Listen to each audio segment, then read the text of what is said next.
고린도전서 15장 34절 말씀 합독하시겠습니다. 깨어 의를 행하고 죄를 짓지 말라. 하나님을 알지 못하는 자가 있기로 내가 너희를 부끄럽게 하기 위하여 말하노라. 아멘. 오늘은 신앙생활과 죄라는 제목으로 함께 말씀을 나누고자 합니다. 여러분도 한 번쯤은 들어보셨을 책 제목이 있습니다. 무엇이냐면 목적이 이끄는 삶. 이 한때 많은 기독교인들에게 붐을 일으켰던 책이에요. 목적이 이끄는 삶. 다시 말하면 우리의 인생은 무엇이 이끌어 나가는 걸 이렇게 말한 걸까요? 목적이 이끌어 나간다는 거예요. 사람들마다 목적이 있는데 그 목적이 우리의 인생을 이끌어 나간다는 거예요. 세상에서는 보통이 무엇이 목적일까요?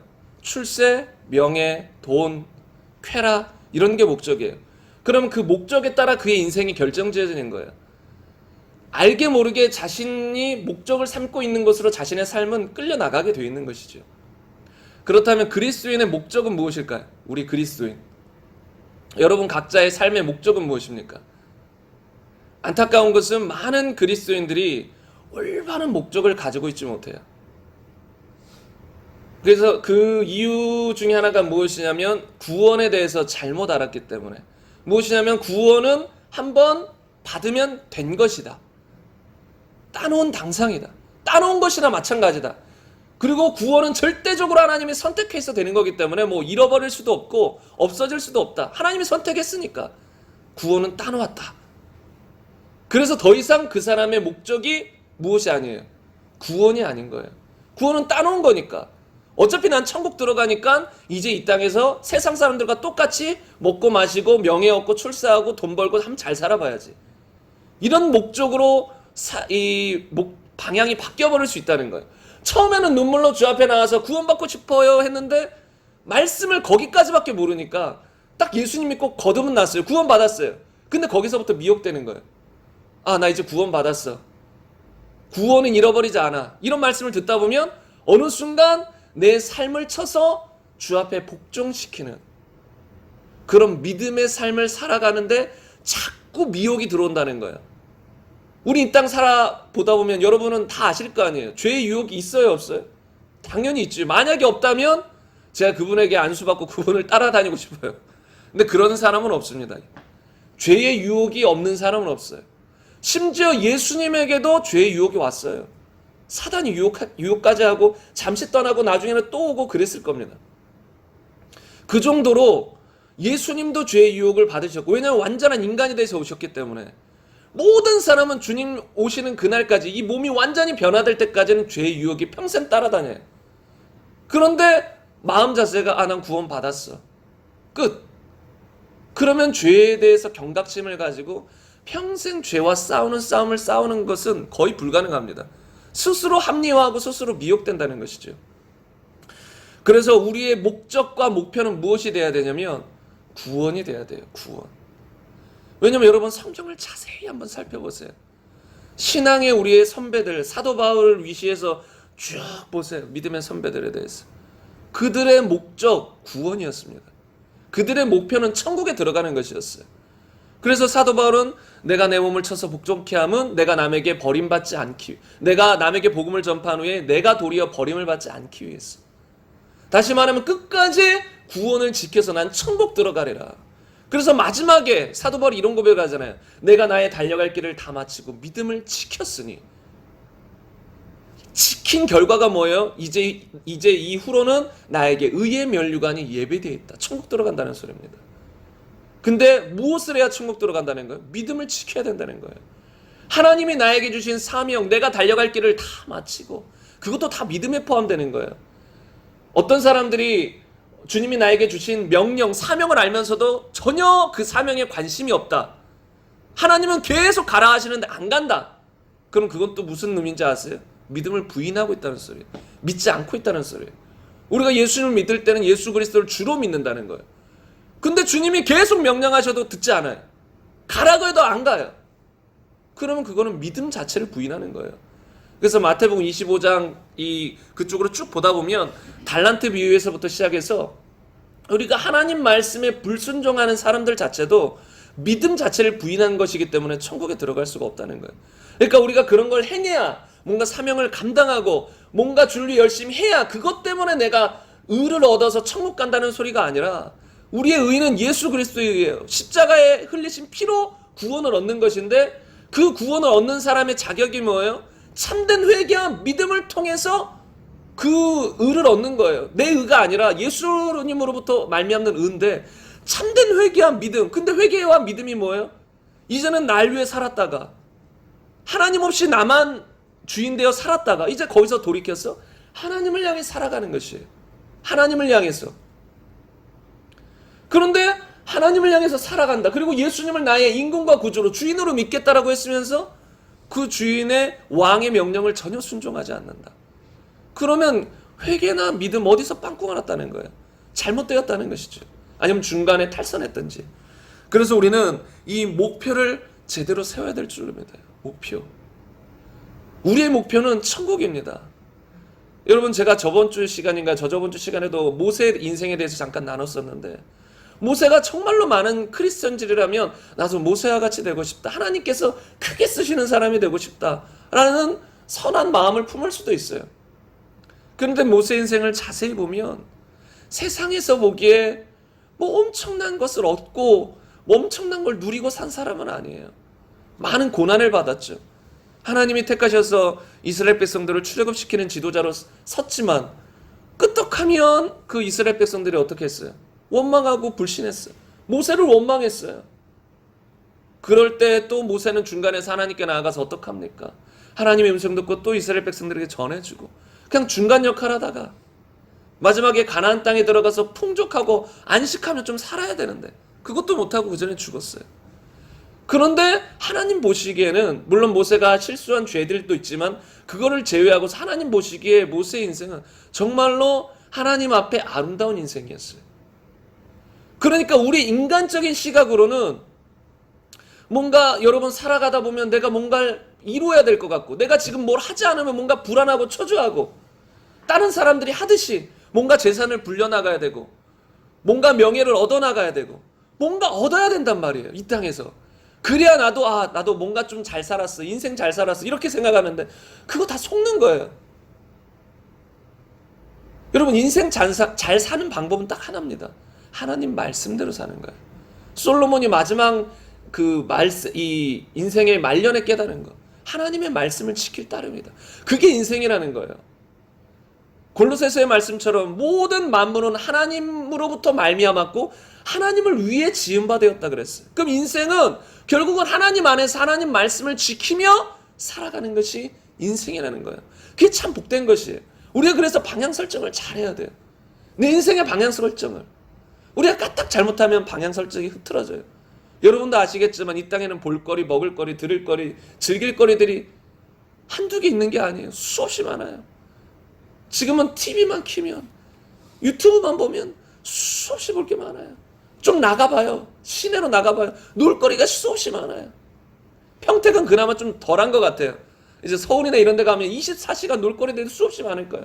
밤낮 젊은이들이 그런 데서 놀고 즐기고, 그리고 더 즐거운 쾌락, 더 즐거운 행복을 위해 살아간다는 것이죠. 너무 수없이 많아요. 근데 그 중에 수많은 교회 다니는 사람들도 그렇게 살아간다는 거예요. 교회를 다닌다고 하면서 그런 인생을 살아가는 사람들이 수없이 많아요. 왜요? 구원은 따놨으니까. 난 천국 갈 거야. 속고 있다는 거예요. 그래서 우리가 방향 설정을 어떻게 해야 되냐면, 나의 방향 설정은, 나의 목적은 천국이다. 그 천국에 들어가는 거. 여러분, 길어야 우리 인생은 7, 80, 길어야 100년, 120년인데 그거 끝나면 영원히 주님과 살잖아요. 그래서 수많은 믿음의 선배들은 땅에 소망을 두지 않았어요. 그래서 자신을 나그네로 표현한단 말이에요. 나그네. 잠시 있다 갈 나그네. 이 땅 영원할 것 같지만 잠시 잠깐이에요. 나그네. 그래서 우리는 나그네의 마음을 가지고 항상 본향 천국을 바라보며 살아야 될 줄로 믿습니다. 그래서 이렇게 사는 사람이라면 영생을 놓칠 사람이, 잃어버릴 사람이 단 한 명도 없을 것입니다. 그래서 우리가 다 영생, 천국을 목적으로 삼고 살아가는 저와 여러분이 되시기를 간절히 바랍니다. 제가 오늘부터 이제 말씀을 전할 때 오늘 특별히 말씀 구절들이 많아요. 그래서 여러분과 함께 말씀을 나눌 구절들이 아주 많은데, 여러분이 한 가지 이제 생각하셔야 될 것이 무엇이냐면, 성경에 보면 베레아 사람들이 있어요. 베레아 사람들. 그 사람들은 사도 바울이 와서 말씀을 전해도 어떤 자세였는지 아세요? 무비판적으로 무조건 아멘 아멘 다 받아들인 게 아니에요. 어떻게 했냐면 사도 바울이 와도 성경을 보면서 정말 그 말이 그러한가, 사도 바울의 말이 정말 성경적인가 상고했다 그랬어요. 여러분, 저도 신앙생활 그래도 모태신앙을 자라오면서 이렇게 자라왔고, 고등학교 2학년 때부터 제대로 주님을 만나고 신앙생활 해왔지만, 이제 어느 순간부터 느끼는 것이 무엇이냐면, 나의 기초를 다시 세워야 된다. 그러니까 어느 정도 교회 안에서 들어왔던 말씀들, 그게 다 틀린 건 아니에요.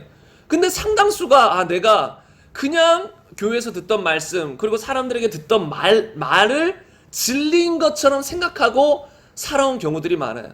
그래서 많은 경우 어느 순간 보면 나에게 진리가 없네? 말씀이 없네? 이런 상황에서 그냥 들은 얘기들은 있어요. 이런 상황을 볼 때 이렇게 사람들은 생각하더라. 예를 들어 질병에 대해서 생각하면, 보통 사람들은 암이나 큰 질병에 걸리면 교인들끼리는 어떻게 위로하나요? 어떻게 위로해요? 뭔가 하나님의 뜻이 있을 겁니다. 이걸 통해 더 큰 축복을 주시려고 하나님이 이런 질병을 주셨을 것입니다. 이런 식으로 위로를 해요. 물론 그 질병을 통해서 마음이 깨지고 하나님께 돌아온, 합력하여 선을 이루시는 이 하나님을 볼 수 있어요. 그런데 문제는 그 질병을 합리적으로 받아들인단 말이에요. 하나님 뭔가 뜻이 있으실 거예요.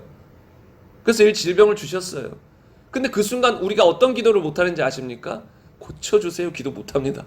아니, 하나님이 주셨는데 하나님이 주셨는데 고쳐주세요 하면 어떻게 되는 거예요? 하나님의 뜻에 지금 반하는 거예요. 그러니까 기도를 못하는 거예요. 믿음이, 그리고 좀 고쳐주려고 기도를 하고 싶은데 믿음이 잘 안 생겨요. 왜냐하면 이 질병을 하나님이 고쳐주길 원하신다는 명확한 믿음이 있어야 기도를 할 거 아니에요. 근데 혹시 이 질병이 날 고치시려고, 내가 아직 안 고쳐진 게 있나? 뭘 고치시려고 주신 거 아닌가? 이런 마음이 있으면 당당하게 하나님 앞에 나아가 고쳐주세요 기도 못합니다.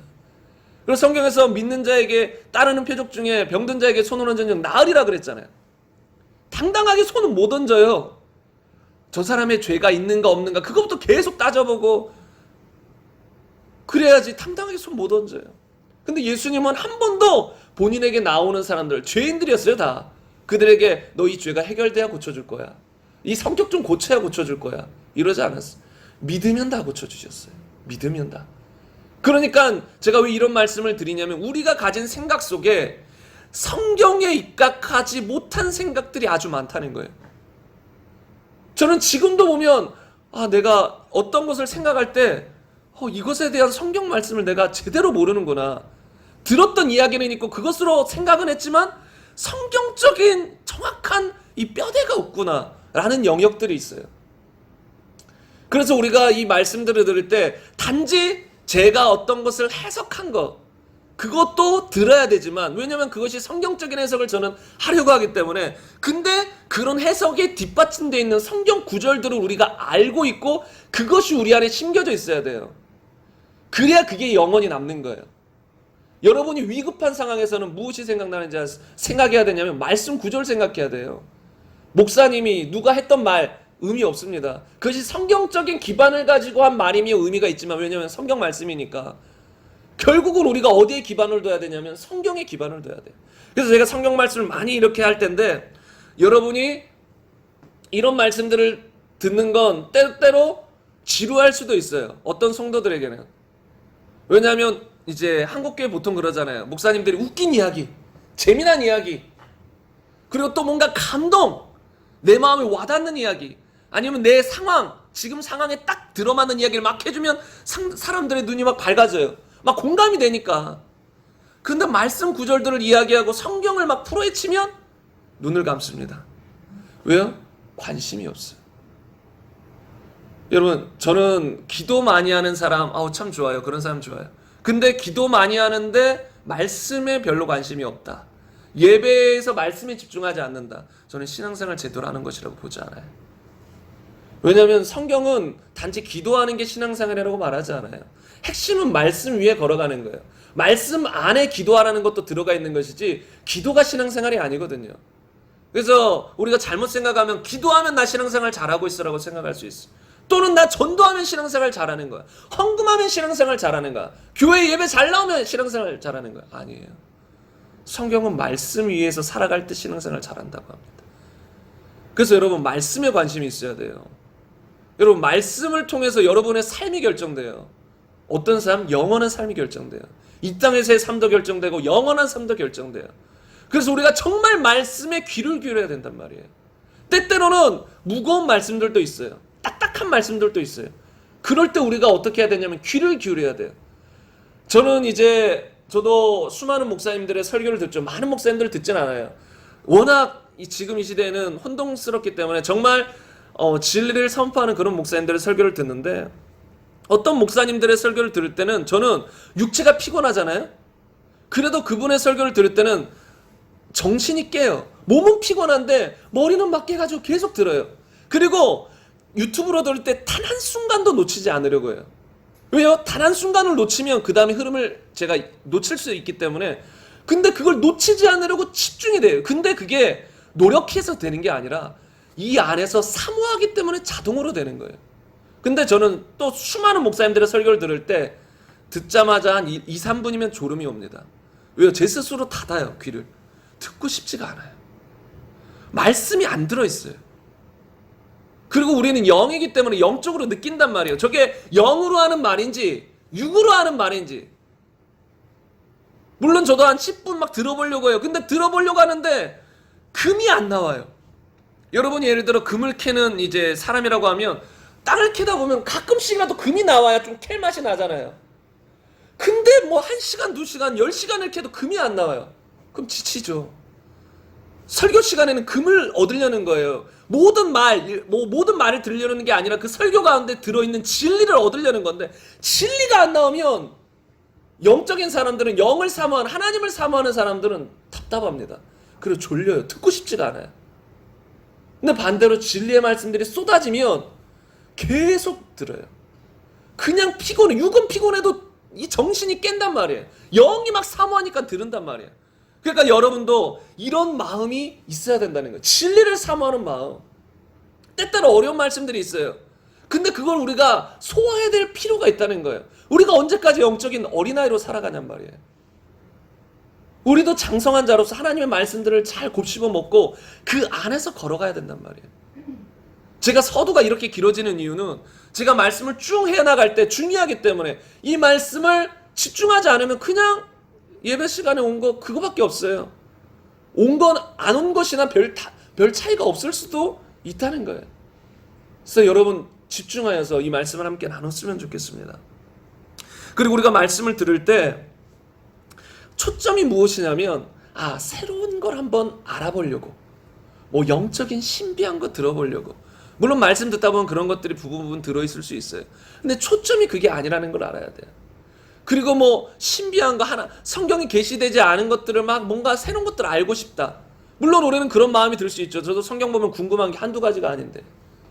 그런 마음 자체가 나쁘다는 게 아니라 초점이 그런 데 있다면 이거는 뭔가 잘못됐다는 거예요. 그 성경에서 말하는 근본적인 뜻, 예수님께 집중하고 예수님 말씀 위에서 살아가는 그곳에서 벗어나서 뭔가 자꾸 신비한 걸 추구하고 뭔가 새로운 거. 근데 성경은 새로운 거 가르치는 책이 아니에요. 이 2000년 동안 이 성경이 만들어진 이후로 계속 이 똑같은 거 가르치는 거예요.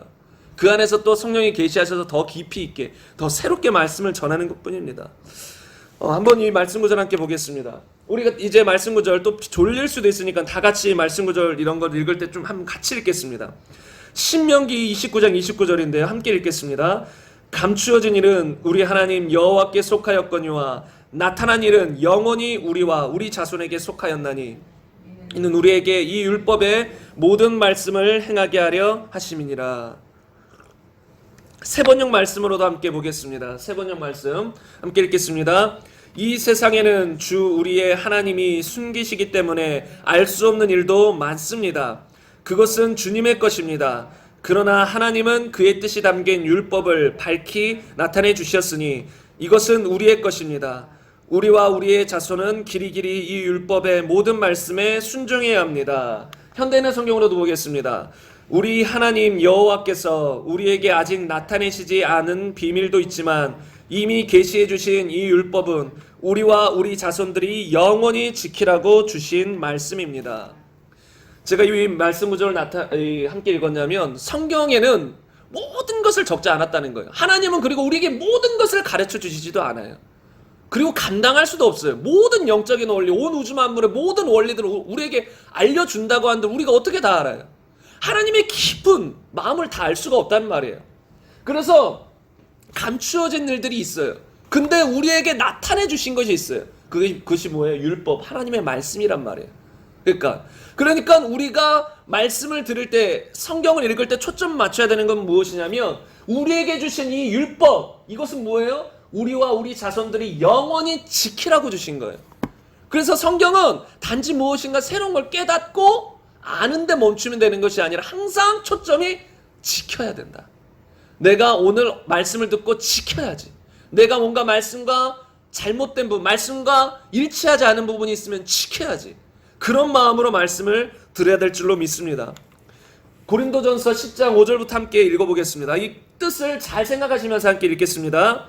그러나 그들의 다수를 하나님이 기뻐하지 아니하셨으므로 그들이 광야에서 멸망을 받았느니라. 이러한 일은 우리의 본보기가 되어 우리로 하여금 그들이 악을 즐겨한 것 같이 즐겨하는 자가 되지 않게 하려 함이니 그들 가운데 어떤 사람들과 같이 너희는 우상 숭배하는 자가 되지 말라. 기록된 바 백성이 앉아서 먹고 마시며 일어나서 뛰논다 함과 같으니라. 그들 중에 어떤 사람들이 음행하다가 하루에 2만 3천 명이 죽었나니 우리는 그들과 같이 음행하지 말자. 그들 가운데 어떤 사람들이 주를 시험하다가 뱀에게 멸망하였나니 우리는 그들과 같이 시험하지 말자. 그들 가운데 어떤 사람들이 원망하다가 멸망시키는 자에게 멸망하였나니 너희는 그들과 같이 원망하지 말라. 그들에게 일어난 이런 일은 본보기가 되고 말세를 만난 우리를 깨우치기 위하여 기록되었느니라. 아멘. 여러분, 성경 기록된 큰 이유 중에 하나가 무엇이에요? 그들에게 일어난 이런 일은 우리에게 본보기가 되고 본보기를 주시기 위해서 기록되었다는 거예요. 말세를 만난 우리를 깨우치기 위해서. 그래서 그들이 원망했어요. 그래서 멸망했어요. 그래서 우리 보고 어떻게 하라는 거예요? 원망하지 말라는 거예요. 하나님을 향해서. 또 어떤 사람들이 음행하다가 멸망했어요. 그러면 그것을 보는 우리는 어떤 마음 자세해야 돼요? 음행하지 말자. 음행하지 말자. 또 우상 숭배하다가 멸망했어요. 그것을 보는 우리는 우상 숭배하지 말자. 그래서 성경을 볼 때는 단지 어떤 지식을 얻는 게 아니에요. 지식을 얻는 건 기본이고 그걸 통해 그 하나님 말씀에 순종하고자 하기 위해서 성경을 보는 것이고 말씀을 듣는 거예요. 여러분, 신앙생활 100날 천날하고 기도 100시간 1000시간 만시간 하고 뭐 찬양 100만 시간 해도 말씀에 순종이 없다면 그 말씀을 자꾸 알려고 하고 깨닫고 또 내 자신을 돌아보고 내 자신을 고치지 않으면 마지막 날에 주님이 나 너 모른다 하실 수도 있습니다. 마태복음 7장이 그걸 말해요. 불법을 행하는 자들은 내게서 떠나가라. 귀신을 쫓아내도 능력을 행해도 하나님의 일을 행해도 그들의 삶을 보니 불법인 거예요. 말씀을 알면서도 불법을 행할 수 있고 몰라서 불법을 행할 수도 있어요. 둘 다 불법이면 불법이에요. 아무튼 불법을 행하는 자들은 내게서 떠나가라. 여러분, 산상수훈 말씀도 다 지키라고 주신 거거든요. 근데 사람들이 안 지켜요. 그냥 교훈이지. 그냥 뭐 이렇게 살아라는 거지. 심령이 가난하면 좋지. 마음이 청결하면 좋지. 의에 줄이고 목마르면 좋지. 교훈 아닙니다. 그렇게 살아라는 거예요. 그렇게 살지 않으면 무엇이 돼요? 불법을 행하는 자들이 된다는 거예요. 근데 우리가 나중에 나누겠지만 우리 힘으로 그렇게 살라는 게 아니에요. 주님이 복음을 통해서 우리에게 새 영을 주세요. 새 마음을 주세요. 성령을 우리 안에 부어주세요.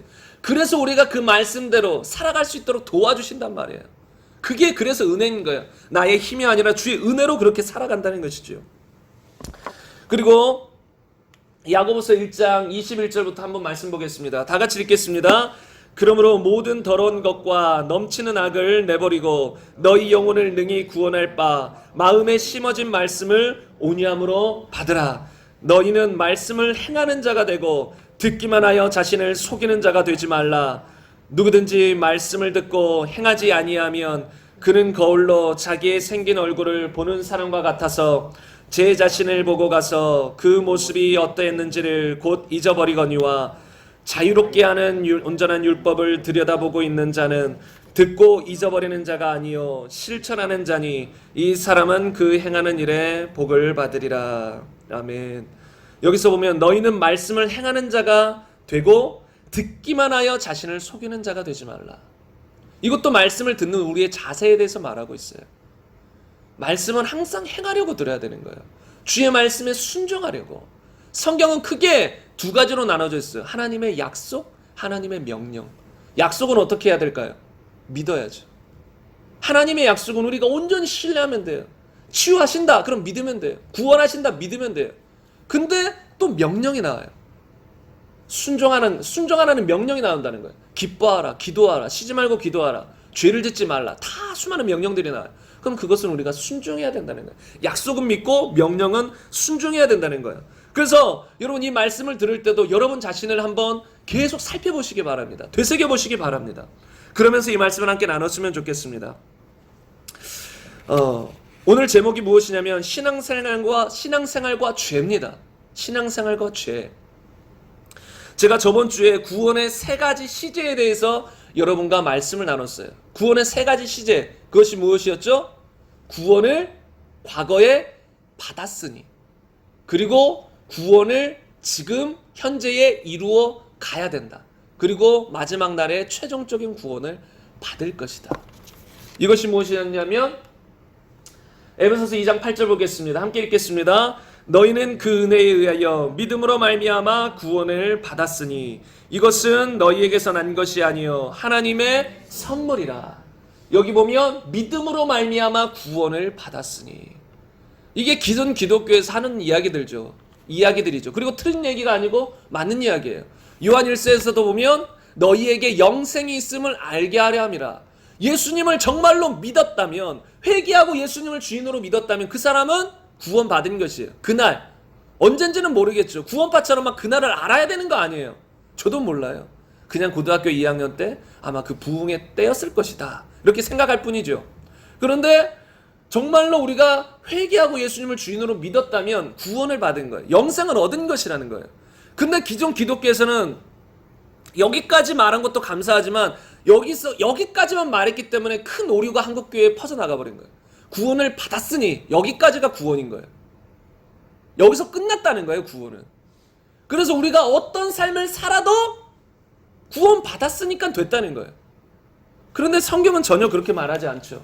빌립보서 2장 12절 보면 그러므로 나의 사랑하는 자들아 너희가 나 있을 때뿐만 아니라 더욱 지금 나 없을 때에도 항상 복종하여 두렵고 떨림으로 너희 구원을 이루라.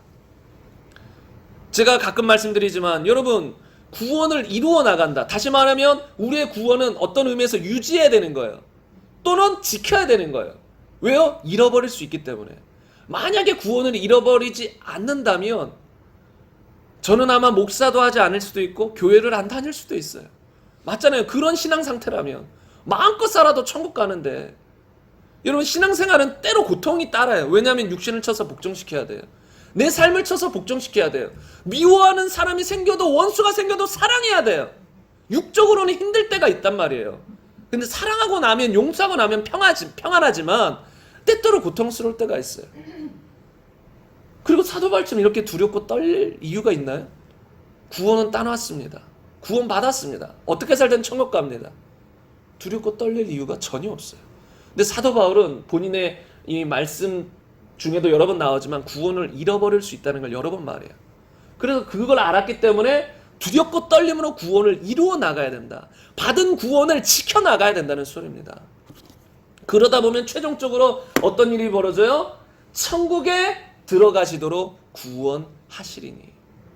어떤 사람이 천국에 최종적으로 들어가냐면 구원을 이루어 나간 사람, 도중에 탈선하지 않은 사람, 도중에 믿음을 떠나지 않은 사람, 도중에 죄로 돌아서지 않은 사람, 죄 가운데 머물러 있지 않은 사람, 이런 사람들이 최종적인 천국에 들어가도록 구원을 얻는다는 거예요. 그래서 신앙적인 용어로 이런 것은 종말론적인 유보라는 표현이 있는데, 이게 구원을 우리가 미리 받았다라고 표현해요. 칭의, 의롭다는 칭함을 받았지만 그것은 최종적으로 주님 나라 갈 때까지 유보가 되었다. 그때 최종적으로 너는 의롭다라고 말씀하실 주님의 칭찬을 미리 우리가 받는 것일 뿐이라는 거예요. 근데 이것은 도중에 변동될 수가 있는 거예요. 바뀔 수가 있는 거예요. 왜요? 믿음은 떠날 수 있으니까. 그런데 많은 사람들이 그냥 구원 받은 것에서 끝난 이유가 무엇이냐면, 기독교의 구원론에서 이 부분에 대해서 큰 착각이 있었기 때문에 그래요. 무엇이냐면, 우리가 구원을 받았다. 다른 말로 칭이에요. 칭이. 의롭다 칭함을 받았다라는 소리예요. 근데 그것을 법적인 개념으로만 들어서 그래요. 알아서 그래요. 여러분이 알기 쉽게 이야기 드리겠습니다. 여러분, 우리는 구원이라고 말할 때, 구원받았다라고 말할 때 보통 어떻게 표현하죠? 우리 예수님이 왜 십자가 지셨나요? 우리가 죄를 범했어요? 보통 사형이나 이런 거에서 보통 이런 설명, 여기까지만 보통 설명하는데, 죄를 범했어요. 그래서 하나님과의 관계가 단절됐어요. 그래서 죄가 있으면 죄의 싹은 사망이나 지옥에 갈 수밖에 없어요. 그러면 죄의 싹은 사망이니까 그 죄의 값을 대신 갚아줄 사람이 필요해요. 근데 죄인인 인간은 서로 갚아줄 수 없죠. 다 죄인이니까. 그러니까 죄가 없는 분이 대신 그 죄를 짊어져야 되는데, 그게 예수님이시다. 예수님이 인간의 몸으로, 하나님이신, 성자 하나님이신 예수님이 인간의 몸으로 이 땅에 오셔서 십자가의 지심으로 우리의 죄값을 대신 치러주셨다. 그래서 이제 그분을 믿으면 이제 법적으로 이제 죄의 값을 예수님께 전가시켜버리신 거기 때문에 우리에겐 죄가 없다. 그래서 우리를 의롭다 칭한다. 이게 기독교의 전통적인 해석이에요. 그리고 이것은 100% 맞는 말이에요. 왜냐하면 로마서 말씀 3장 21절부터 보면, 제가 읽어드리겠습니다. 이제는 율법 외에 하나님의 한 의가 나타났으니 율법과 선지자들에게 증거를 받은 것이라. 곧 예수 그리스도를 믿음으로 말미암아 모든 믿는 자에게 미치는 하나님의 의인이 차별이 없다. 모든 사람이 죄를 범하였음에 하나님의 영광에 이르지 못하더니 그리스도 예수 안에 있는 속량으로 말미암아 하나님의 은혜로 값없이 의롭다 하심을 얻은 자 되었느니라. 여기서 보세요. 예수 안에 있는 속량으로 말미암아 하나님의 은혜로 값없이 의롭다 하심을 받았다. 그게 제가 조금 전에 설명드린 그거예요. 예수님이 피 흘려 주셨기 때문에 그 안에서 우리가 값없이 의롭다 하심을 받았다는 거예요. 이 예수를 하나님이 그의 피로 말미암는 화목제물로 세우셨으니 이는 하나님께서 길이 참으시는 중에 전에 지은 죄를 관가하심으로 자기의 의로우심을 나타내려 하심이니 곧 이때에 자기의 의로우심을 나타내사 자기도 의로우심이여 또한 예수 믿는 자를 의롭다 하려 하심이라.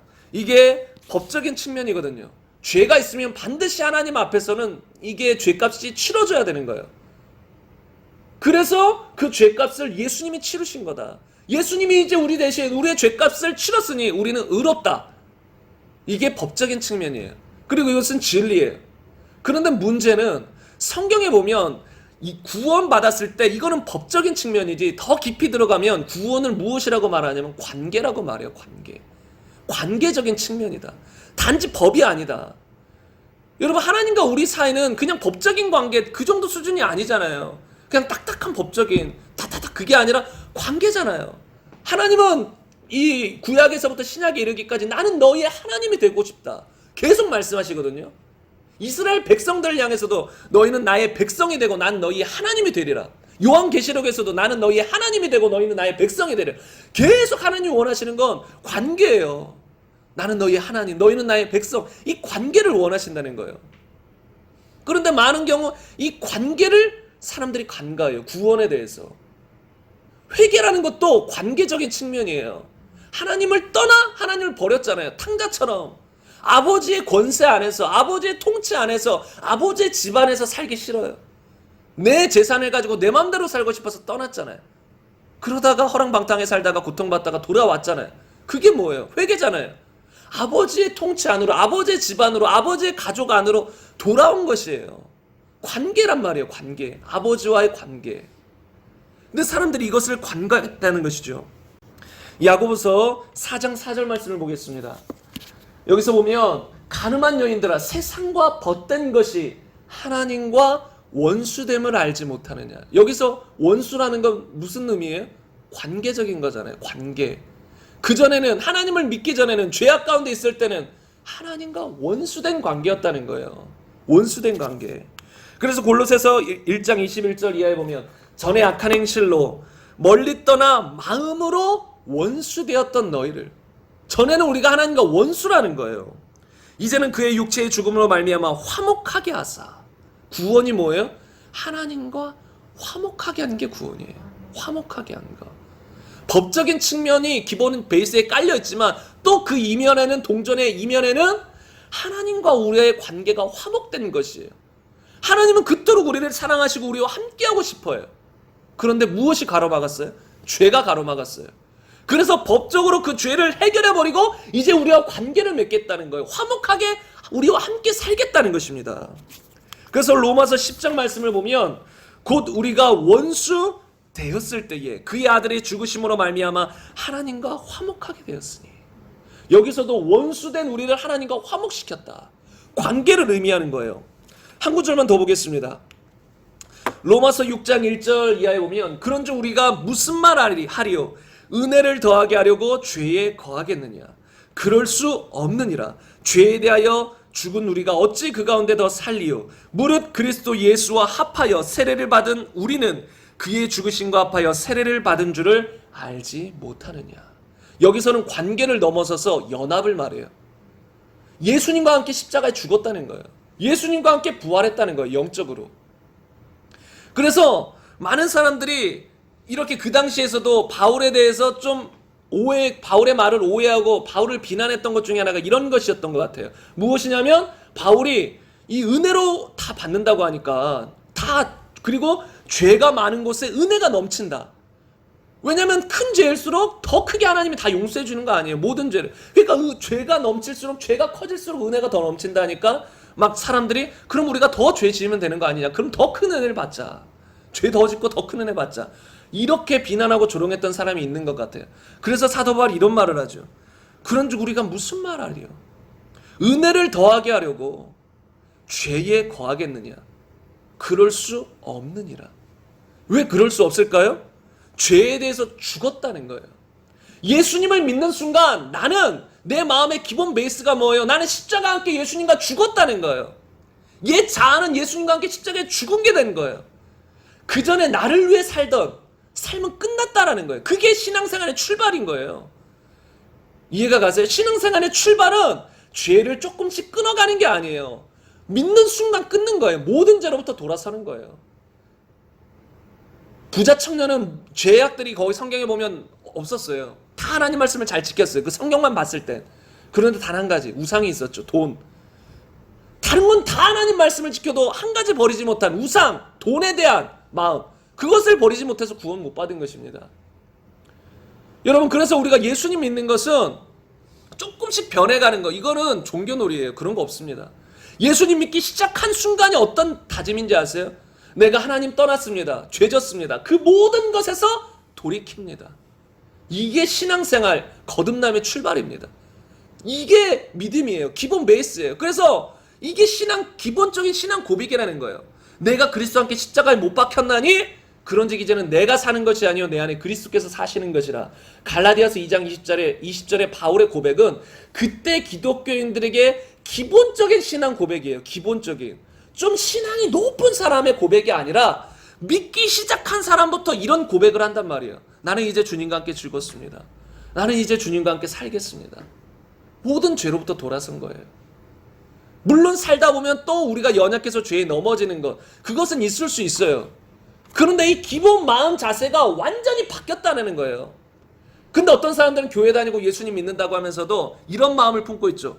이것만큼은 하나님 내가 그래도 다른 건 내가 좀 하나님 말씀 지키겠는데 이것만큼은 안 됩니다. 이건 무엇인지 아세요? 구원받은 게 아니에요. 회개한 게 아니에요. 여러분, 이것들이 무서운 거예요. 제가 다음 시간이나 아마 나눌 건데 고의적인 죄, 습관적인 죄, 회개치 않는 죄. 우리가 어떤 죄의 연약한 부분에 반복적으로 넘어질 수는 있어요. 그 죄와 싸우면서 넘어질 수는 있어요. 근데 이 마음 자세가 하나님 앞에서 하나님 이 죄는 내가 포기 못하겠습니다. 이거는 다른 차원이죠. 싸웠는데 때때로 연약해서 내가 방심해서 넘어지는 것과 이 죄는 내가 품고 살겠습니다. 회개치 않겠습니다 하고는 완전 다른 것이에요. 그래서 부자 청년은 그 돈을 계속 품은 것이고, 여러분 그렇기 때문에 여러분 한번 살펴보셔야 돼요. 내 안에 정말로 고집 부리는 죄가 있는가? 여러분 이거는 두려운 거예요. 진짜 고집 부리는 죄가 있다. 천국 보장 못해요. 절대 천국 못 들어갈 겁니다. 성경이 나중에 나누겠지만 고린도전서나 갈라디아서 이런 데 보면 고의적으로 습관적으로 죄를 짓는 사람들 하나님 나라를 유업으로 받지 못한다라 그랬어요. 또 용서하지 않는 사람들 하나님 나라 유업 못 받습니다. 여러분 성경 말씀은 하나님의 인자와 엄이에요. 사랑도 있지만 하나님은 엄격하신 분이에요. 죄에 대해서는, 질서에 대해서는. 그래서 하나님은 교만한 자를 대적하신다 했잖아요. 하나님은 사랑인데 어떻게 대적해? 아니요. 죄에 대해서는 대적하십니다. 교만에 대해서는 대적하십니다. 그렇다고 하나님이 사랑이 아니신 게 아니에요. 사랑이시지만 만약에 하나님이 죄를 대적하지 않는다, 교만을 대적하지 않는다, 온 우주 다 무너집니다. 천국? 더 이상 천국 아닙니다. 천국에 교만한 사람이 있고 죄가 있다. 거기 우리가 왜 들어가요? 그럼 거기 죄가 있는 순간 고통 시작이에요, 여러분. 이 땅에 왜 고통이 있어요? 슬픔이 있어요? 아픔 다 죄 때문에 그런 거예요. 시초가 그냥 천국에 죄를 용납한다. 죄 있는 사람도 하나님이 오냐 한다. 그러면 여러분 히틀러와 김정은과 같이 살아보세요. 전 살고 싶지 않습니다. 절대 오히려 천국 가고 싶지 않을 수도 있어요. 히틀러가 내 옆집인데 김정은이 내 앞집인데 또 여러분이 생각하는 요새 무슨 최근에 무슨 엄청 연쇄 살인범이나 여러 가지 강간범 내 앞집 뒷집에 다 산다고 해보세요. 여러분 천국에서 그것도 얼마나 끔찍해요. 여러분 오히려 하나님은 사랑이시기 때문에 죄를 더 엄하게 대할 수밖에 없는 거죠. 여러분을 사랑하는 사람이 있어요. 근데 여러분을 해하려고 하는 사람이 있어요. 근데 사랑해야 돼, 해하려고 해도 다 용납하는 거 말이 됩니까? 하나님의 자녀를 해하려고 할 때는 하나님이 엄청나게 그 적대자들에 대해 하나님도 적대합니다. 궁극적으로는 사랑하죠. 그들도 제발 적대하지 않고 회개하기를 원하시는 궁극적인 마음이 있지만, 만약에 하나님이 하나님의 자녀인 우리를 적대하는 죄악들, 죄의 세력들을 가만 놔둔다면, 그들을 다 용납해버린다면 오히려 그건 사랑이 아니에요, 여러분. 그래서 고린도전서 그 사랑장 13장에서 보면 사랑에 대해서 말할 때 사랑은 죄를 미워하는 거예요. 의를 기뻐하는 거예요. 하나님은 이런 분이시라는 거예요. 그래서 우리가 예수님을 믿는 순간 기본 베이스가 뭐냐면 더 이상 나는 죄에 거하지 않겠습니다. 이게 기본 베이스인 거예요. 이 베이스가 안 됐다면 아직 구원받지 않았을 가능성, 그리고 아니면 구원받았다가 마음이 또 변질될 가능성이 있다는 거예요. 그래서 여러분 그리스도인은 여기에서 타협하면 끝장이에요. 그럴 수 없는 이라가 돼야 되는데 그래도 연약한데 이 순간 그 신앙생활 무너지는 거예요. 제가 싫어하는 찬양 중에 이런 찬양들이 있어요. 무조건 싫어하는 건 아니지만 그 가사 그 부분이 좀 그래요. 우린 연약해서 오늘도 넘어집니다. 이런 찬양이 있더라고요. 그러니까 그 한편으로는 맞는 의미도 있어요. 연약하니까 때때로 우리가 넘어질 수 있는 가능성은 있어요. 근데 그런 찬양을 부르다 보면 사람들이 자꾸 합리화한다고요. 하나님 오늘도 연약해서 또 넘어짐. 내일 찬양 또 교회 와서 오늘도 연약해서 또 넘어짐. 그걸 스스로 다 연약해서 넘어지는 거야. 아닙니다. 그럴 수 없는 일이에요. 성경은 우리가 기준을 성경에 둬야 돼요. 그리스도인은 그럴 수 없다라는 거예요. 더 이상 죄에 거할 수 없다라는 거예요. 왜요? 예수님을 믿는 순간 난 회개했다라는 거예요. 모든 죄에서 돌이켰다라는 거예요. 이제는 예수님이 나의 주인이라는 거예요. 그런데 여전히 죄 가운데 거한다? 안 된다는 거예요. 말이 안 된다는 거예요. 그럴 수 없다. 이게 성경이 말하는 거예요. 근데 여기서는 그거와 함께 왜 그런 의미가 들어가 있냐면 예수와 함께 세례를 받았다. 그의 죽으심과 함께 세례를 받았다. 우리가 세례를 받는 의미가 뭐예요? 우리가 세례를 받죠. 또 침례라고도 말하는데 침례를 받을 때 물속에 들어갔다 나오잖아요. 그 안에 포함된 게 뭐예요? 나는 이제 나의 옛사람, 내가 주인데 하나님 떠나 살았던 사람은 이제 죽습니다. 주님과 함께 죽습니다. 물속에 들어가 죽는 거예요. 물속에 들어갔다고 침례받았다고 다 죽는 게 아니라 그 의미인 거예요, 의미. 예. 그 침례 받아서 물속에 들어갔어요. 죽었어요. 나왔어요. 이제 새 생명, 주님이 주시는 새 생명으로 태어났습니다. 그래서 난 이제 새 생명 가운데 나의 옛 자, 옛사람을 따라 살아가지 아니하고 내 안에 이제 들어오신 성령을 따라 새 생명을 따라 살아가겠습니다가 하는 고백이 이제 의식으로 나온 게 침례거든요. 침례. 그러니까 예수님 믿는 사람마다 그때는 다 침례를 받았어요. 구원을 지금은 막 이제 좀 상황도 그렇고 하다 보니까 1년에 뭐 한두 번 교회들은 보통 침례식을 하는데 그때는 구원 받으면 바로 그 주변에 물 있으면 가서 침례했어요. 신앙 고백의 처음 시작 자체가 죽고 살아나는 것에서 시작한다는 거예요. 그렇기 때문에 예수님과 함께 나는 옛사람은 죽었어. 내 마음대로 살던 사람은 죽었어. 그게 신앙생활의 출발이기 때문에 더 이상 죄에 거할 수 없다.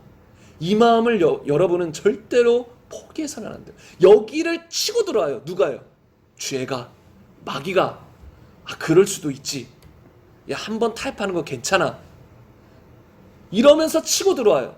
그러다가 때때로 넘어질 수는 있어요. 근데 거기서 이 죄가 자꾸 이 안에서 자라다 보면, 자꾸 죄를 짓다 보면 어느 순간 죄를 질 수도 있지라는 마음이 이런 마음으로 변질되어 버릴 수가 있어요. 그 순간 그 사람의 신앙은 갈 길을 잃어버린 거예요. 정말 무서운, 그때부터는 무서워요. 주님이 그 안에 없을 수도 있습니다.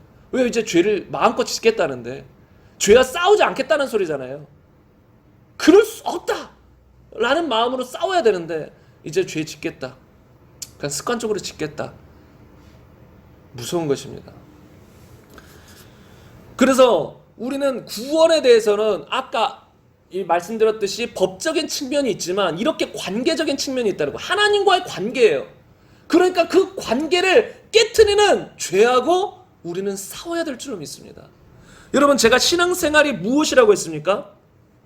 저번 주에 말씀드리기를 신앙생활은 구원을 이루어가는 삶이다. 그러니까 제가 말씀드렸죠. 구원을 받았으니 과거에 구원 받은 것이고 지금 살아갈 동안에는 구원을 이루어가야 된다. 그것을 다른 말로 신앙생활이라는 거예요. 신앙생활은 다른 게 아니에요. 나의 구원을 이루어가는 거예요. 다른 말로 믿음을 지키며 살아가는 거예요. 다른 말로 주님을 기쁘시게 하는 삶을 살아가는 거예요. 다른 말로 주님과 동행하는 거예요. 다 같은 거예요. 주님과 동행한다, 주님을 기쁘시게 한다, 믿음을 지키며 산다, 신앙생활한다. 다 동일한 말입니다. 동일한 말. 다 신앙생활인 거예요. 여러분, 그리고 중간도 없어요. 주님을 기쁘시게 하는 삶이라 했죠, 제가. 주님을 기쁘시게 하는 삶, 반대는 주님이 싫어하시는 삶. 그럼 중간이 있을까요, 없을까요? 없어요. 주님을 기쁘시게 하거나 주님이 싫어하시는 삶을 살거나. 모 아니면 도예요. 흑 아니면 백이에요. 세상에서 흑백 논리를 좀 싫어하죠. 그러나 기독교는 철저히 흑백 논리예요. 하나님 편 아니면 마귀 편. 하나님이 기뻐하시는 거 아니면 마귀 기뻐하시는 거. 그게 영적인 원리, 영적인 것 아니면 그건 안 보이죠. 회색지대처럼 보이는 사람들도 있어요. 교회 다니다 보면 하나님 사랑 같기도 하고 아닌 것 같기도 하고. 우리 눈으로 보면 애매해요. 쉽게 판단해서는 안 돼요. 우리가 하나님 사람 아닌 것 같은데 하나님이 구원해준 사람일 수도 있어요. 좀 연약해서 넘어지거나 아직 영적인 어린아이여서 온전히 겉으로 그런 삶이 안 드러난 경우들도 있을 수 있어요. 근데 아무리 영적으로 어린아이여도 고의적이고 습관적인 죄는 없어요. 때때로 넘어져도, 자주 넘어진다 해도 고의적으로 막 악을 품고 포기하지 않는 죄. 난 저 사람 절대 용서 못해. 난 저 말씀 절대 못 따라. 도둑질은 포기 못해. 도둑질은 내 인생의 기쁨이야. 막 이러면서 살아가진 않는다는 거예요.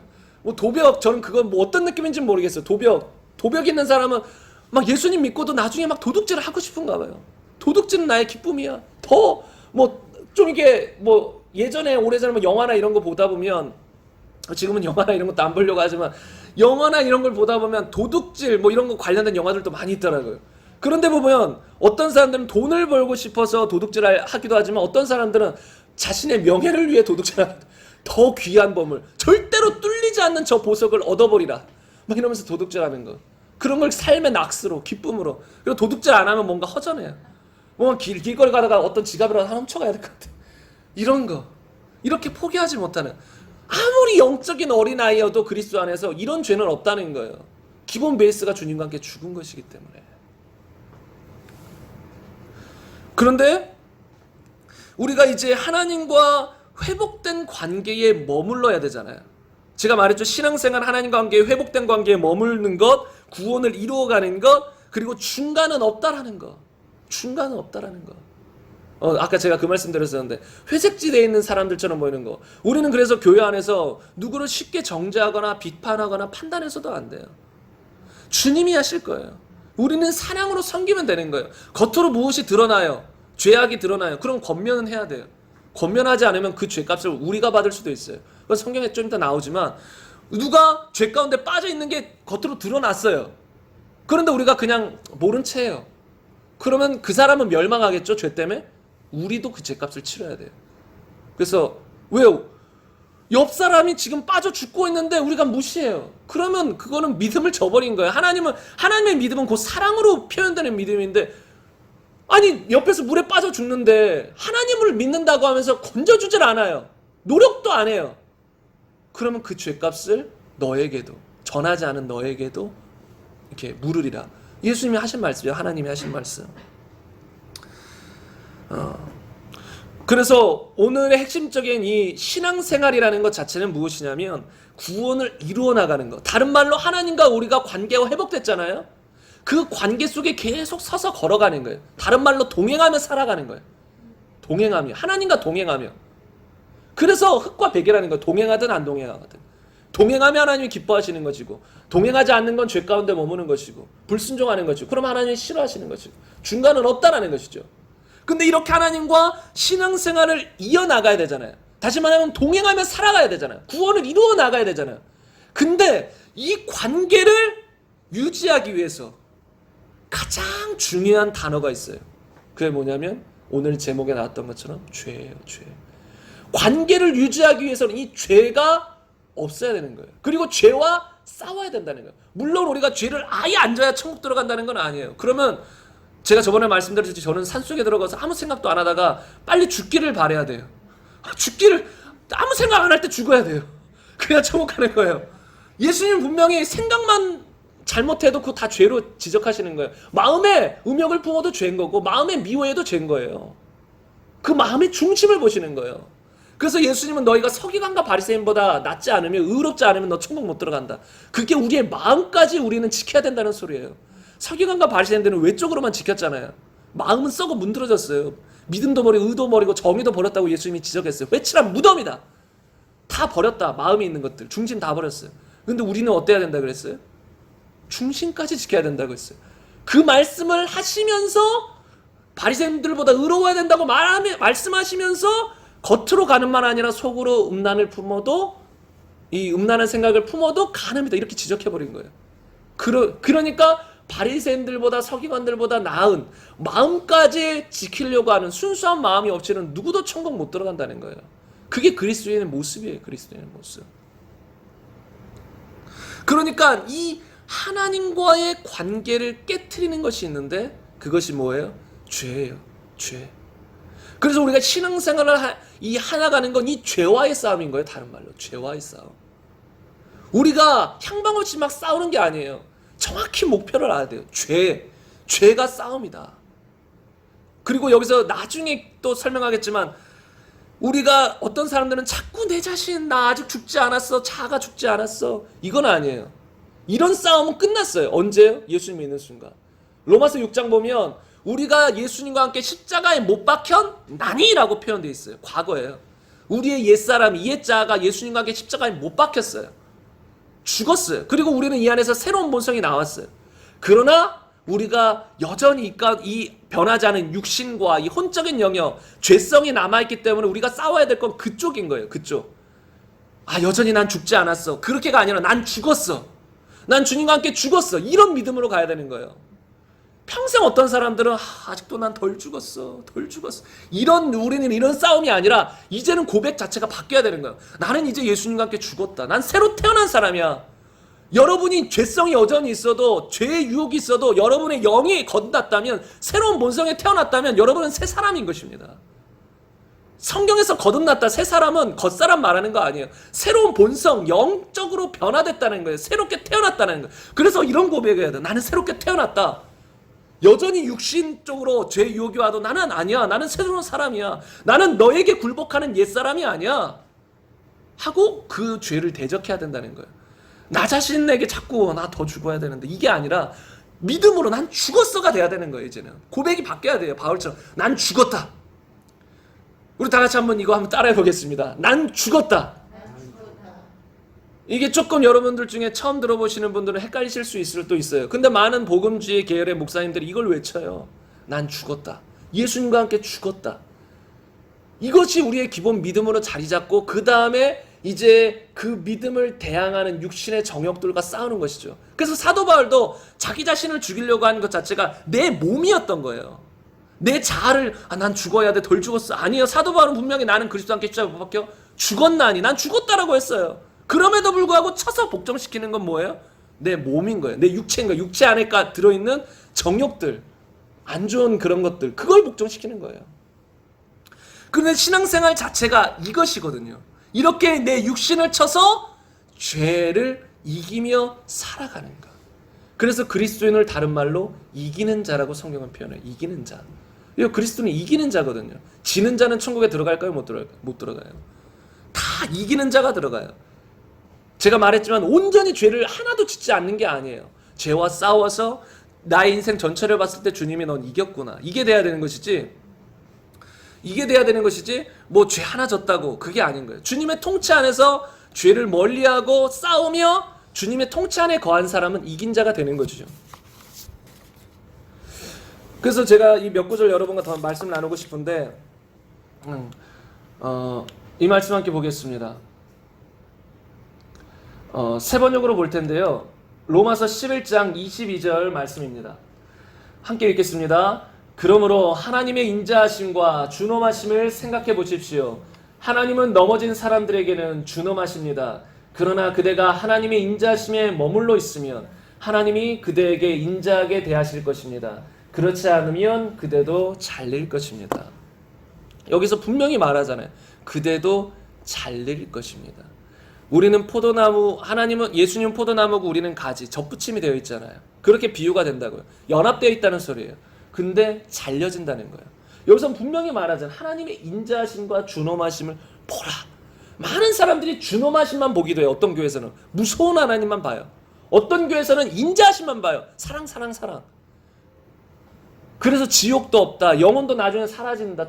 뭐 이렇게 인자하심만 바라보기 때문에 마음껏 살아도 천국 간다. 이상한 이야기들을 한다는 거죠. 근데 성경은 분명히 인자하심과 준엄하심을 생각해보라.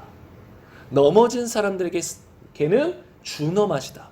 그리고 인자하심에 머물러 있으면 하나님이 그대에게 인자하게 대하실 것이다. 그래서 우리 신앙생활은 무엇이냐면 하나님의 인자함 가운데 머물러 있는 것. 그 머물러 있는 게 뭐예요? 죄를 멀리하고 살아가는 것이. 죄를 멀리하고 살아가는 것.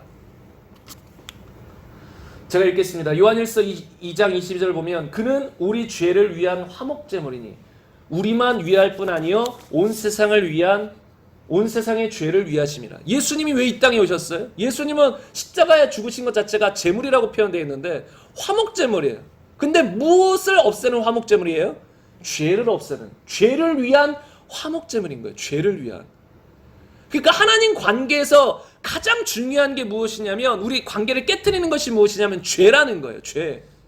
그것은 우리가 하나님을 믿기 전에도 마찬가지지만 믿은 후에도 여전해요. 믿고 났다고 죄가 가벼워지는 게 절대 아니라는 거예요. 믿은 후에도 죄는 여전히 죄인 것이에요. 우리 좀 피곤하실 수도 있는데 어깨 피시고 다시 한번 이렇게 따라해 보겠습니다. 죄는 죄다. 믿은 후에도 죄다. 믿은 후에도 죄는 죄인 거예요. 여전히 죄예요. 우리가 그것을 잊지 말아야 된다는 것입니다. 그래서 여기서도 보면 이건 제가 그냥 설명해 드리겠습니다. 예수님께서 자기를 믿은 유대인들에게 이렇게 말씀하십니다. 너희가 내 말에 거하면 너희가 참으로 내 제자가 된다. 여러분 잘 보세요. 예수님을 믿은 유대인들이었어요. 우리는 예수님을 믿었다라고 하면 보통 구원 받았네요. 구원의 확신 가지세요. 아니요. 예수님의 제자도 아니었어요. 이 사람들은. 예수님을 믿은 유대인들에게 너희가 내 말에 거하면 내 제자가 된다. 그러면서 그들이 이렇게 묻지요. 우리가 아브라함의 자손이고 남의 종된 적도 없습니다. 근데 왜 우리가 자유하리라 그렇습니까? 여기서 예수님이 진리를 알지니 진리가 너희를 자유롭게 하리라 그랬거든요.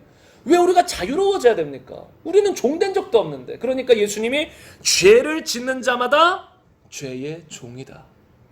그러면서 종은 영원히 집에 거하지 못하되 아들은 영원히 거하나니 그러므로 아들이 너희를 자유케 하면 너희가 참으로 자유로우리라. 다시 말하면 아직 이들은 죄의 종인 거예요. 성경에 보면 딱 두 가지예요. 의의 종이냐 죄의 종이냐, 하나님의 종이냐 마귀의 종이냐, 두 가지 분류거든요. 근데 이들은 아직 죄의 종인 거예요. 근데 이들은 예수님을 믿은 사람이었어요. 그러니까 교회를 다니고 예수님을 믿더라도 우리가 죄 가운데 거했다면 아직 의의 종이 아니라는 거예요. 여전히 죄 가운데. 이거 한두 번 짓는 죄가 아니라 죄의 종이잖아요. 아예 죄의 종은 주인을 따라다녀야 돼요. 완전히 죄에 끌려다니는 삶인 거죠. 그렇지 않다는 거예요, 그리스도인은. 예수님은 그 죄를 멸하려고, 그 죄를 파하셔서 우리와 하나님과의 관계를 회복시키려고 오셨다는 거예요. 무엇을 통해요? 하나님 말씀을 통해. 너희가 내 말에 거하면 참으로 내 제자가 되고, 죄를 이기는 방법은 단 하나예요. 주의 말씀을 내 안에 품는 거예요. 그래서 그 말씀대로 걸어가는 것이죠. 그래서 신앙생활은 다른 말로 죄를 이기는 것인데, 죄를 이기는 건 역으로 하나님 말씀을 지키며 사는 거예요. 하나님 말씀을 지키며 사는 거. 우리가 그래서 우리의 신앙생활을 유지해 나가기 위해서는 철저히 죄와 싸워야 될 줄로 믿습니다. 여러분, 우리의 인생을 낭비한 거 결국은 뭔지 아세요? 죄예요, 죄. 왜 우리가 인생을 낭비했습니까? 여러분도 과거를 돌이켜보면 참 후회되지 않습니까? 과거에 내가 그렇게 살지 않았다면, 내가 어릴 때부터 예수님을 만났다면 이런 인생 안 살았을 텐데. 그게 다 뭐예요? 죄로 물든 인생 아니에요, 과거는. 그리고 그 죄가 얼만큼 무서우냐면 하나님과의 우리의 관계를 해친단 말이에요. 그것 때문에 아담과 하나님과의 관계가 깨져버렸고, 우리도 마찬가지예요. 믿는 자도 여러분 주의하셔야 돼요. 깨어 주의해야 된다는 거예요. 우리의 관계를 해친다는 거예요. 하나님과 나의 관계를 해친다는 거예요. 여러분, 아무리 친한 사람, 여러분 친한 친구들이 과거에 한 명쯤은 있었을 거 아니에요. 친한 친구들. 그 중에 더러 관계들은 깨졌을 수 있어요. 그런데 정말 깨질 것 같지 않았던 친구들, 친한 사람, 언제 그 관계가 깨집니까? 그 사람이 나를 배신하거나, 그 사람이 나를 향한 어떤 죄를 범할 때 그 관계가 깨지는 거예요. 여러분, 관계를 깨트리는 건 딱 하나예요. 죄인 거예요, 죄. 그래서 성경은 이렇게 경고합니다. 욕심이 잉태한즉 죄를 낳고, 죄가 장성한즉 사망을 낳는다. 이거는 우리 믿는 그리스도인들에게 한 말이에요. 그리스도인들, 욕심을 잉태한즉 죄를 낳을 것이다. 그리스도인들도 욕심을 품으면 결국은 죄를 낳을 것이고, 그리스도인들에게 죄가 장성하면 그 사람은 사망에 이르게 될 것이다. 그러므로 그리스도인들, 너희들 주의하라. 깨어서 죄를 멀리하라는 소리입니다. 그래서 고린도전서 15장 33절 보면, 4절 보면, 깨어 의를 행하고 죄를 짓지 말라. 하나님은 알지 못하는 자가 있기로 내가 너희를 부끄럽게 하기 위하여 말하노라. 고린도전서 6장 9절에 보면, 불의한 자가 하나님의 나라를 유혹으로 받지 못할 줄을 알지 못하느냐. 미혹을 받지 말라. 음행하는 자나 우상 숭배하는 자나 쭉 나오면서, 불의한 자가 하나님의 나라를 유혹으로 받지 못한다. 이거 누구에게 하는 말씀인지 아세요? 그리스도인들에게 하는 말이에요. 그리스도인들에게. 아까 제가 서두에 읽어드렸던 고린도전서 10장 1절 이하에 보면, 이스라엘 백성들이 출애굽했지만 많은 사람들이 주님을 원망했어요. 우상 숭배했어요. 주님을 따르지 않았어요. 음행했어요. 다 멸망했잖아요. 그것처럼 우리도 하나님을 따르다가, 구원을 받았는데 하나님을 따르다가 자꾸 죄 가운데 거하다 보면 그 하나님의 관계가 어느 순간 끊어질 수 있다는 걸 말해요.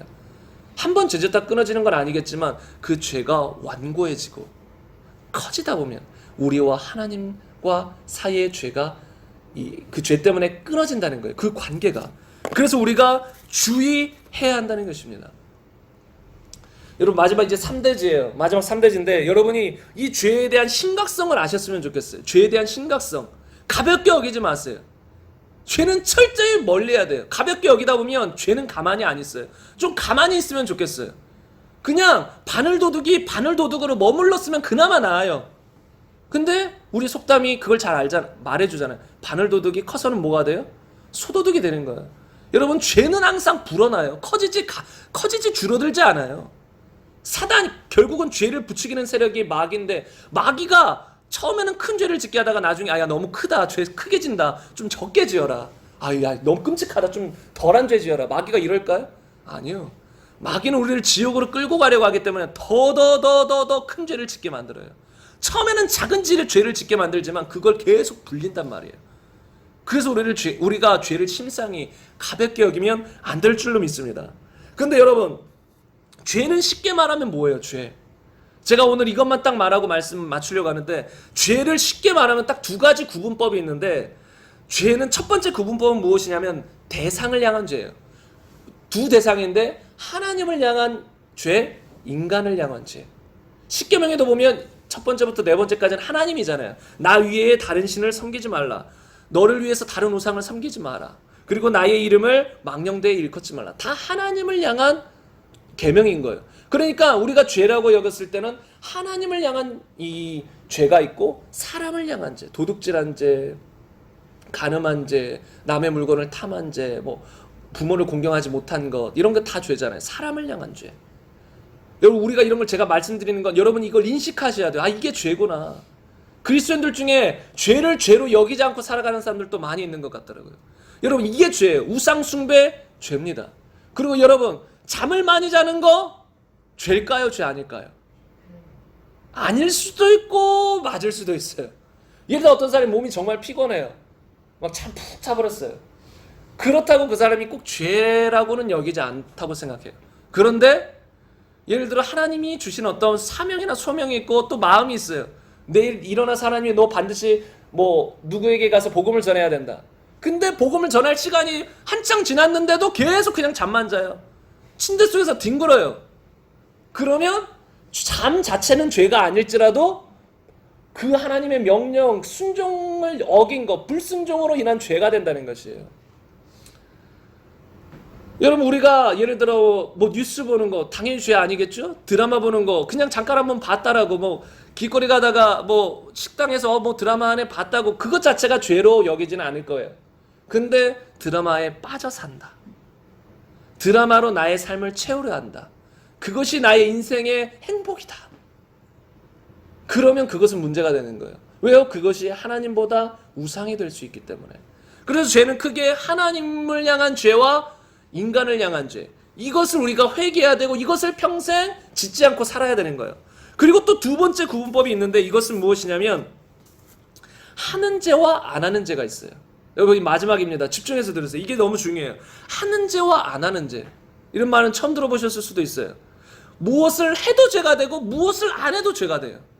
다시 말하면 누가복음 3장 10절부터 한번 말씀을 보겠습니다. 누가복음 3장 10절 말씀인데요. 이거 함께 읽겠습니다. 시작하겠습니다. 무리가 물어 이르되 그러면 우리가 무엇을 하리까? 대답하여 이르되 옷 두 벌 있는 자는 옷 없는 자에게 나눠줄 것이요 먹을 것 있는 자도 그렇게 할 것이니라 하고, 세리들도 세례를 받고자 하여 와서 이르되 선생이여 우리는 무엇을 하리까 하매 이르되 부과된 것 외에는 거두지 말라 하고, 군인들도 물어 이르되 우리는 무엇을 하리까 하매 이르되 사람에게 강탈하지 말며 거짓으로 고발하지 말고 받는 급료를 족한 줄로 알라 하니라. 아멘. 여기서는 이제 침례 요한이 자신에게 와서 이제 우리는 어떻게 살아야 합니까? 물었을 때 회개에 합당한 삶은 이런 것이다 라고 말해줘요. 근데 여기서는 어떤 것은 해야 하고 어떤 것은 하지 말라라고 해요. 하지 말라라는 것이 무엇일까요? 군인들에게는 사람에게 강탈하지 말며 거짓으로 고발하지 말고, 반대로 강탈하거나 거짓말로 고하면 그것은 죄가 된다는 거예요. 그리고 세리들에게는 부과된 것 외에는 거두지 말라라는 거예요. 막 저 사람에게 예를 들어 세금이 뭐 10,000원이 책정이 되어 있는데 자기 주머니에도 돈 좀 넣으려고 10만 원을 책정하고 10만 원을 뜯어 먹는다. 이런 거 하지 말라는 것입니다. 이런 것은 우리가 하면 죄가 되는 거예요. 근데 안 해도 죄가, 가만히 있어도 죄가 되는 게 있어요. 그것이 무엇이냐면 옷 두 벌 있는 자는 옷 없는 자에게 나눠줄 것이요 먹을 것이 있는 자도 그렇게 할 것이니라. 여러분, 신앙생활은 죄 안 짓고 살아가는 것인데, 기본적으로 죄를 안 짓는다는 것은 이 수동적으로는 진짜 이런 성경이 말한 강탈하거나 도둑질하지 말라는 죄를 안 짓는 것이에요. 근데 역으로 능동적인 의미는 의를 행하며 살아라는 거예요. 사랑을 실천하며 살아라는 거예요. 그것을 하지 않으면 그것도 곧 죄라는 것입니다. 그러니까 신앙생활은 죄 짓지 않고 살아가는 것인데, 그걸 풀어서 설명하면 성경이 말한 어떤 죄, 안 좋은 죄, 도덕적인 죄, 하나님을 향한 죄를 짓지 말고 의를 행하며 살라는 거예요. 사랑하는 삶을 행하며 살라는 거예요. 여러분에게 돈이 있어요. 먹을 것이 있어요. 근데 돈이 없어요. 굶주려요. 정말 필요한 형제가 있는데 조금 더 도와주지 않는다. 그러면 죄를 범한다는 거예요. 그럼 믿음을 저버린 사람이라는 거예요. 성경에서도 이런 말이 있잖아요. 자신의 가족을 돌보지 않는 사람은 불신자보다 악하다라 그랬어요. 불신자보다 악한 게 자신의 가정을 안 돌보는 거예요. 그 바리새인들이 그랬잖아요. 고르반 하면서 나의 모든 돈, 나의 모든 노력, 모든 재산은 하나님께 바쳐졌어요. 더 이상 내 가족에게 바칠 것, 그것까지도 다 하나님께 바쳐졌어요. 가족 안 돌봐요. 악하다는 거예요. 악하다는 거예요. 우리는 그리스도인으로서 죄를 안 범하는 게 뭐예요? 진짜 성경에 말한 죄의 목록들을 안 범하는 것도 있지만 역으로 의를 행하며 살아야 된다는 것입니다. 여러분이 한번 자신을 돌아보세요. 나는 정말 죄를 범하지 않고 살았는가? 긍정적으로 바라보면 정말 하나님과 올바른 신앙의 관계를 가지고 살아갔는가? 죄를 멀리하고 죄와 싸우며 의를 행하며 살아갔는가? 여러분, 하나님을 믿는다는 것, 주님을 따른다는 건 이것이잖아요. 여러분, 주님을 따른다는 건 가만히 있는 게 아니잖아요. 주님을 믿고 따른다, 우리는 그러잖아요. 주님의 제자다, 주님의 자녀다. 그럼 아버지의 통치 안에서, 아버지의 권위 안에서, 또는 주인이신, 스승이신 예수님을 우리는 따라가는 거잖아요. 가만히 있는 건 아니에요. 따라가는 거예요. 근데 그분은 뭐예요? 사랑이시잖아요. 의시잖아요. 그러면 우리가 하나님의 자녀로서, 주님의 제자로서 의를 행하며 사랑하며 살아가는 건 기본이라는 거예요. 나의 옛사람이 죽었고 이제 예수님과 함께 살아간다는 것 자체가 이제는 사랑으로 살겠습니다라는 게 다 들어있어요. 신앙이 어린 그리스도인들도, 예수 믿기 시작한 처음 믿은 사람도 죄를 끊고 하나님 말씀대로 살겠다라는 것입니다. 여러분, 만약에 이렇게 살지 못하면 마태복음 25장에 나오는 것처럼 어떤 삶을 어떻게 되는지 아세요? 마지막에 예수님이 양과 염소를 구분할 것입니다. 그런데 양과 염소의 차이가 뭔지 아세요? 너 교회 다녔니? 믿었니? 기도 열심히 했니? 아니에요. 그 말씀에서, 비유해서 보여주는 건 무엇이냐면, 너 사랑하며 살았니? 말만 사랑이 아니라 실제 사랑하는 삶을 살았냐는 거예요. 내가 굶주릴 때, 오른편에 있는 양에게는 내가 굶주릴 때 너희는 먹을 것을 줬다. 목마를 때 마실 것을 줬다. 헐벗을 때 입을 것을 줬다. 내가 감옥에 갇혔을 때 너희는 와서 나를 위로해줬다. 돌봐줬다. 돌아봤다. 그랬더니 그들이 의아해하는 거예요. 저는 예수님에게 그렇게 한 적이 없는데. 그랬더니 예수님 뭐라고 말해요? 이 땅에 지극히 작은 자에게 한 것이 곧 나에게 한 것이다. 반대로 왼편에 있는 염소, 그들에게는 영원한 이 영벌이 기다리고 있다. 저주를 받은 자들아, 영원한 영벌에 들어가라. 그들에겐 무엇이라고 하는지 아세요? 내가 굶주릴 때 너희 먹을 것 안 줬다. 내가 목마를 때 마실 것도 안 줬다. 내가 감옥에 갇혔을 때 이렇게 와주지도 않았다. 다시 말하면 사랑을 행하지 않고 살았다는 거예요. 의를 행하며 살지 않았다는 거예요. 그러므로 저주받은 자들아, 마귀와 그의 사자들을 예배된 영영한 지옥불, 영벌에 들어가라. 여러분, 신앙생활이라는 건 단순히 뭔가 죄를 안 짓는 것이 아니라 사랑하는 삶을 살아가는 거예요. 사랑하는 삶을 살지 않으면 그것 자체가 죄인 거예요. 오늘 말씀이 좀 무거울 수 있어요. 근데 오늘은 이 좀 중대한 말씀, 우리가 정말로 경각심을 가져야 하기 때문에 그렇지만, 여러분, 우리가 하나님의 자녀라면, 하나님의 정말 생명이 이 안에 있다면, 이 안에 어떤 마음이 드냐면 사랑하고 싶은 마음이 들 수밖에 없어요. 때로 육신이 강할 때 안 드는 것처럼 느낄 뿐이지, 이 깊은 곳에서는 사랑하고자 하는 마음, 죄와 싸워 승리하고자 하는 마음이 있단 말이에요. 그럼 그리스도인은 그 마음이 이 안에서 솟아나서 나의 삶을 지배하게 만들어야 돼요. 영으로 살아야 된다는 거예요. 갈라디아서 5장 말씀처럼 성령을 따라 행하라, 그리하면 육체의 욕심을 이루지 아니한다. 이게 신앙생활입니다. 성령을 따라 행한다는 건 육체의 욕심을 이루지 아니하고 역으로 성령의 열매, 사랑과 희락과 평강, 이런 온유, 절제, 이런 열매들을 맺고 살아간다는 걸음이에요. 억지가 아닙니다, 여러분. 신앙생활은 억지가 아니에요. 이런 죄 지면 지옥 가. 이렇게 살아야 돼. 저 굶어 죽어가는 사람이 있어요. 무조건 도와줘야 돼. 아니면 나 지옥 가. 단지 이 정도 두려움에서 신앙생활하는 것이 아니라, 먼저 하나님의 사랑을 받은 사람으로서 정말 사랑해야 하는 마음이 이 속에 있단 말이에요. 그 마음을 가지고 살아가는 거예요. 하나님은 사랑이신데 우리 안에 그런 사랑이 없다면 우리 가짜인 거예요. 하나님은 의로우신데 우리 안에 그런 의가 없다면 우린 가짜인 겁니다. 왜 태어났다라고 했는데 태어났다. 제가 기도를 할 때 회개에 대해서 말씀을 전해야 된다는 그런 마음을 받았었습니다. 여러분 가운데 정말로 오늘 말씀을 듣고 회개하지 못한 부분이 있다면 한번 돌이키셔야 돼요. 수동적인 것, 죄를 짓는 죄뿐만 아니라 내가 도와줄 수 있음에도 불구하고, 사랑할 수 있음에도 불구하고, 용서할 수 있음에도 불구하고 용서하지 않고 살아간 것, 사랑하지 않고 살아간 것, 여러분 마음속에 있다면 이 시간 회개했으면 좋겠습니다. 여러분, 회개만이 살 길이에요. 회개만이 여러분과 하나님 관계를 회복시켜줘요. 그리고 회개할 때, 이런 삶을 살 때 여러분이 가장 행복합니다. 억지가 아니라 이런 삶을 딱 살아가면 가장 행복해요. 육신으로 즐기고 살았던 것보다 몇만 배, 몇 천만 배 비교할 수 없을 정도로 여러분 행복합니다. 왜요? 하나님의 평강이 넘치게 돼요. 그러나 죄를 범하면 그 평강이 느껴지지 않아요. 여러분, 이 시간 회개하는 시간 되었으면 좋겠습니다. 이 시간 한 10분 정도 전후로 함께 기도했으면 좋겠는데요. 여러분, 회개하지 않고 마음에 품고 있는 죄가 있다면 여러분 그것 때문에 여러분 지옥 갈 수 있습니다. 어떤 사람은 다윗처럼 큰 죄를 져도 천국 가요.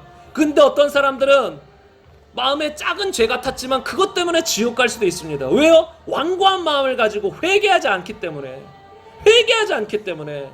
여러분, 회개하라는 말은 억지가 아니라 강요하는 말이 아니라 여러분 살라는 말입니다. 우리 살라는 거예요. 여러분, 마음속에 회개하지 않은 죄가 있다, 사랑하지 않거나 용서하지 않거나 미워하거나 또 성경에 명시된 다양한 십계명, 그런 죄악들 조목조목을 내가 어긴 것들이 있다, 음란하다, 시기하다, 질투한다, 도둑질한다, 이런 여러 가지 것들이 있다면 여러분 회개하시기 바랍니다.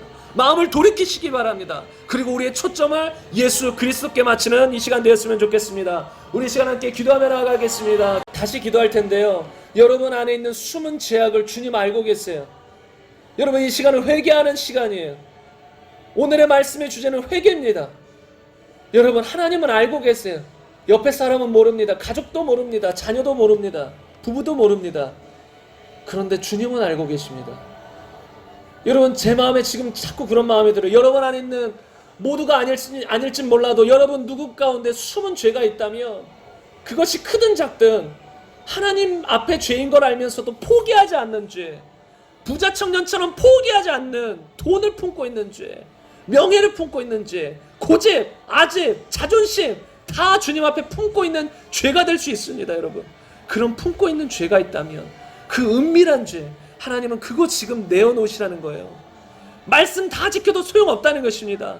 부자 청년처럼 나 말씀 다 지켰어요, 소용없습니다. 그것은 잘한 것이지만 계속 지켜나가야 되지만 그 숨은 죄 때문에 하나님과의 관계가 형성 안 됩니다. 올바른 구원의 관계가 형성이 안 돼요. 그래서 여러분, 숨은 죄가 있다면, 숨겨놓은 은밀한 죄가 있다면 그 죄를 이 시간 회개하셨으면 좋겠습니다. 우리 다시 한번 주 앞에 숨기지 아니하고 기도하며 회개하며 나가시겠습니다. 하나님 감사합니다. 죄의 싹은 사망입니다. 죄가 장성하면 사망을 낳습니다. 불의한 자가 하나님의 나라를 유업으로 받지 못한다고 했습니다. 죄에 져서 고의적이고 습관적인 죄를 짓는 사람은 천국에 들어가지 못한다고 했습니다. 다시 말하면 정말로 하나님을 사랑해서 주의 계명들을 지키며, 다시 말해서 하나님의 통치 안에서 하나님을 바라보며 하나님 안에서 주님과 동행하며 살지 않으며, 그것은 신앙생활을 벗어난 것입니다. 탈선한 것입니다. 하나님, 혹여나 우리가 지금까지 신앙생활에서 탈선했다 할지라도 이제는 회개하고 돌이켜서 올바른 방향을 가지고 주님과 동행하는 삶, 사랑과 의를 행하는 삶, 죄를 끊고 주님 말씀을 지키는 삶, 곧 주님과 동행하는 삶을, 올바른 신앙생활을 살아갈 수 있도록 붙들어 주옵소서. 그리고 또 우리의 예물들 주 앞에 올려드립니다. 그 중심을 아십니다. 그 중심을 받으시고 정말 우리의 삶이 주 안에서 복되게 하여 주옵소서. 세상에서 복되다, 세상에서 잘났다, 세상에서 인정받는 것이 아니라 하나님이 보시기에 너에게 복이 있다. 너에게 은혜가 있다. 너는 내가 인정한다. 그런 하나님으로부터 칭찬과 인정을 받을 수 있는 우리의 삶이 될 수 있도록 주님 역사하여 주옵소서. 그리고 하나님은 분명히 우리 안에 있는 숨은 죄악을 보십니다. 아무도 부자 청년에게 있는 그 숨은 죄를 보지 못했지만 주님은 그 중심을 보시고 그 돈에 대한 우상 숭배, 돈에 대한 이 잘못된 마음을 예수님은 지적하셨습니다. 주님, 은혜를 베푸사 우리의 눈을 여셔서 우리도 우리 자신을 보게 하사 우리 안에 부자 청년 같은 죄가 혹여나 있다면 은밀한 죄, 감춰진 죄, 본인도 스스로도 알지 못하는 그런 죄가 있다면 알게 하시고 우리가 참으로 회개하여 주님과 바른 삶을, 올바른 삶을 살아가게 하여 주옵소서. 우리의 삶 가운데 하나님의 사랑과 은혜와 평강이 넘치게 하여 주옵소서. 그리고 하나님 또 우리의 몸과 마음에 어떤 아픔과 질병이 있다면 하나님 이 시간 예수 그리스도의 이름으로 치유하여 주옵소서. 여러분 가운데 아프신 분들이 계시다면 여러분이 믿는 자들이기 때문에 아픈 부위에 손을 얹으시기 바랍니다. 믿는 자들에게 이런 표적이 따릅니다. 병든 자에게 손을 얹은 적 낫습니다. 여러분이 믿는 자입니다. 여러분이 믿음으로 받아들이시기를 바랍니다. 하나님 이 시간 말씀에 의지해서 이 시간 예수 그리스도의 이름으로 선포합니다. 우리의 마음이나 몸에 질병이 있다면 이 시간 예수 그리스도의 이름으로 치유함을 받을 치여다. 예수 그리스도의 이름으로 모든 고통에서 노임을 받을 치여다. 너희가 믿느냐라고 물어봤을 때 믿으면 다 치유해 주셨던 그 말씀을 의지함으로 다시 한번 선포합니다. 예수 그리스도의 이름으로 치유함을 받을 치여다. 모든 고통과 아픔에서 질병에서 노임을 받을 치여다. 하나님 믿음대로 이 시간 될 줄 믿습니다. 믿음대로 우리 각 사람이 치유함을 받고 이 땅에서도 건강한 몸으로 건강한 마음으로 기쁨과 평강 가운데 살아갈 수 있도록 하나님 역사하여 주옵소서. 지금은 우리 주 예수 그리스도의 은혜와 하나님의 사랑과 성령님의 내재 충만 교통하심이 정말로 하나님의 말씀을 마음에 깨달아 진정으로 회개하고 돌아가는 지금 이 가운데 모인 모든 성도들과 한국 땅과 북한 땅과 아시아와 전 세계 가운데 이스라엘 가운데 지금부터 영원히 함께 있기를 축원하옵나이다.